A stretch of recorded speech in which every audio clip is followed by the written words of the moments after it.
पाहूया छत्रपती संभाजीनगरच्या पूर्व मतदारसंघाबद्दल सांगायचं तर या ठिकाणी भाजपचं पारडं जड दिसतंय। खरं पाहिलं गेलं तर एक विशेष गोष्ट अशी की संभाजीनगर पूर्व मध्ये 29 उमेदवार रिंगणामध्ये होते आणि त्यामध्ये सर्वाधिक 16 हे मुस्लिम उमेदवार होते, परंतु खरी लढत जी होती ती सावे आणि त्याच्यानंतर अतुल सावे जे आहेत भाजपचे त्यांच्यामध्ये होती आणि इम्तियाज जलील माजी खासदार त्यांच्यामध्ये होती। नेमकं मतदारांनी कुणाला कौल दिला ते पाहूयात आपण। अगदी आणि आपण बघतो औरंगाबाद पूर्व अतुल सावे भाजपचा गड राखणार असल्याचं दिसतंय। लहू शेवाळे काँग्रेसकडून निवडणुकीच्या रिंगणात होते, इथं मात्र मतविभाजनाचा फटका काँग्रेसला बसू शकतो असं दिसतंय। औरंगाबाद पूर्व मध्ये मोठ्या प्रमाणात बंडखोरी देखील झाली होती। अतुल सावे भाजपकडून निवडणुकीच्या रिंगणात उतरले होते। विद्यमान आमदार अतुल सावे पुन्हा एकदा औरंगाबाद पूर्व अर्थातच छत्रपती संभाजीनगरचा गड राखण्यामध्ये यशस्वी होणार असल्याचं इथं दिसत आहे। अतुल सावे हे संभाव्य आमदार आहेत, विद्यमान आमदार देखील अतुल सावेच आहेत आणि आता पुन्हा एकदा औरंगाबाद पूर्वची जनता अतुल सावे यांनाच पसंती देणार असल्याचं दिसतंय।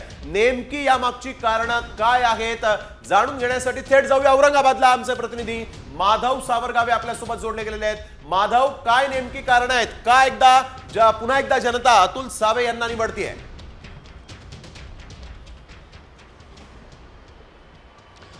एक तर अतुल सावे यांचा प्रभाव या मतदारसंघामध्ये मोठ्या प्रमाणामध्ये आहे, कारण ही त्यांची तिसरी टर्म आहे आणि 2 टर्ममध्ये ते सलग मंत्री राहिलेले आहेत। उद्योग मंत्री होते, गृहनिर्माण मंत्री होते, त्याचबरोबर सहकार मंत्री होते।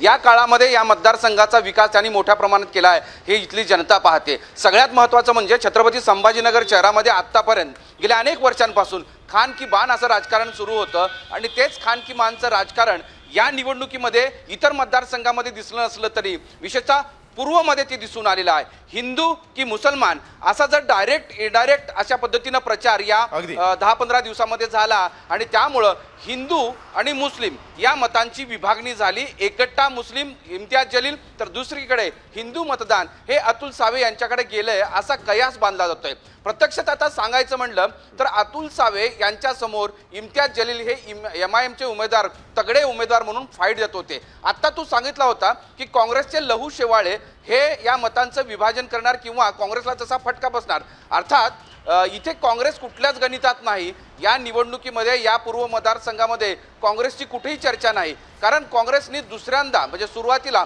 MK देशमुख यांना उमेदवारी दिली होती, त्यानंतर दुसऱ्याच दिवशी त्यांची उमेदवारी बदलण्यात आली आणि लहू शेवाळे हे ओबीसीचा चेहरा बनून त्यांना उमेदवारी देण्यात आली। धक्कादायक म्हणजे लहू शेवाळे सुद्धा यांनी सुद्धा मागणी केली नव्हती असं त्यांचं म्हणणं आहे, तरी काँग्रेसने उमेदवारी दिली आणि त्यामुळं काँग्रेस या निवडणुकीमध्ये पूर्वमध्ये गृहीतातच नाही आणि त्यामुळं भारतीय जनता पार्टी विरुद्ध MIM असा थेट संघर्ष इथे दिसला। अगदी माधव, आपण बघतोय की संभाजीनगर पूर्व मध्ये काय परिस्थिती आहे, पश्चिम मध्ये नेमकं काय घडतंय हे देखील मला तुमच्याकडून जाणून घ्यायचंय। थोडं तुम्हाला थांबवतोय, पुन्हा एकदा आम्ही तुमच्याकडे येणार आहोत आणि औरंगाबाद पश्चिम मध्ये नेमकं काय होतंय ते देखील आम्ही तुमच्याकडून जाणून घेणार आहोत।